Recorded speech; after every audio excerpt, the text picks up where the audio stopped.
Red One hit the same weekend as the Tyson Paul performance art. Yeah, whatever, which pulled 65 million pairs of eyes in Netflix's direction. The fact that the movie's fortunes improved by 43% after that reinforced the theory. But the box office hasn't been great, so much so that Red One is on Prime now. I don't know if that was the original plan or not. Yeah, so we're a little late to the party on this one, but some of the reviews for Red One so hilariously missed the point I just couldn't resist.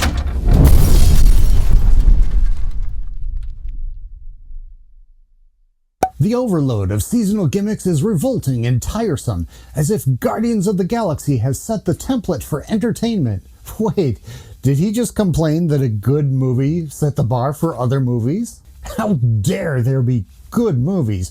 How dare movies try to be as good as those other movies? Either that or he hated Guardians. Either way, he negated his own argument.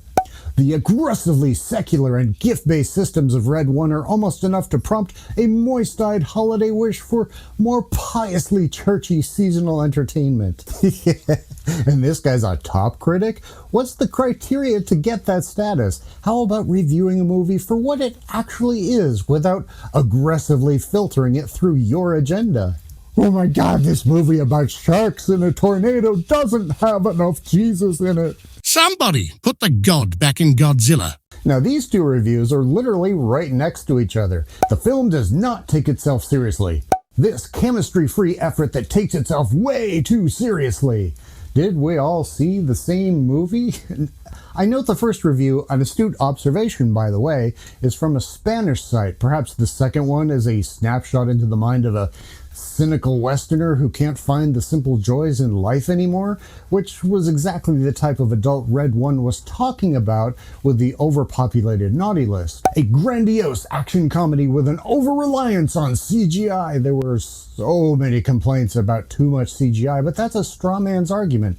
Ever seen any of the Santa Claus movies? Christmas Chronicles? Polar Express even. Modern movies that involve magical creatures are going to be using lots of CGI. Automatically disqualifying them for that is the epitome of lazy writing. Like a superhero movie threw up A Christmas Story. Fitfully fun, dumb as a bag of rocks. Did you just slam A Christmas Story? Screw you, pal. Such a noisy, witless puddle of CGI puke, I can't believe Ryan Reynolds isn't in it. Yet another complaint about CGI and a slam of Ryan Reynolds? That tells us everything we need to know about you, pal. He only made the biggest movie of the year. While movies these days are clearly out of touch with their audiences, it makes sense to realize that most of the reviewers out there are just as out of touch. Some are in their own little bubble, and most are shilling for the studio so they can keep getting all the perks and freebies. Christmas Story only made $2 million in its opening weekend. Christmas Vacation didn't bomb, but it got mixed reviews from morons who changed their tune over time so they could homer their way into the bushes and stop looking like morons. Time is the common element here, and maybe it's nostalgia, but people are hungry for it. Why do you think there was a big argument over whether or not Die Hard was a Christmas movie or not? Thanks to reviewers like this, my expectations going into this film were kind of low. Maybe that helped the movie out. The first 20 minutes of world building were epic, and honestly, it blew me away. I was not expecting it. But the momentum literally came to a screeching halt with the screeching of tires when the cliche bad father, Chris Evans, picks up his son from school. So there were some definite pacing issues in places where things could have been tightened up to tone down that 2-hour runtime, as there were some draggy moments, but overall, I wasn't all that disappointed with Red One, and I would put it about here. Now, does it have the annual replayability of Christmas Vacation, Elf, or A Christmas Story? I don't think so. It doesn't quite have the same amount of heart those other films do, but time will tell. So bear in mind, the next time you see a review disparity like this, trust the audience. That's you. One last one. We saw Red One in a 4DX theater and we were giggling and screeching like school children.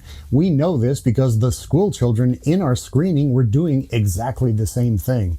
How fun is it to shriek with childlike delight every now and then? Isn't that what Christmas is about? When it comes to a Christmas movie, I'll take the word of a child who can still see magic over the word of a cynical adult whose head is filled with garbage any day. Merry Christmas, cheesebags. Oh, bugger off. Whatever.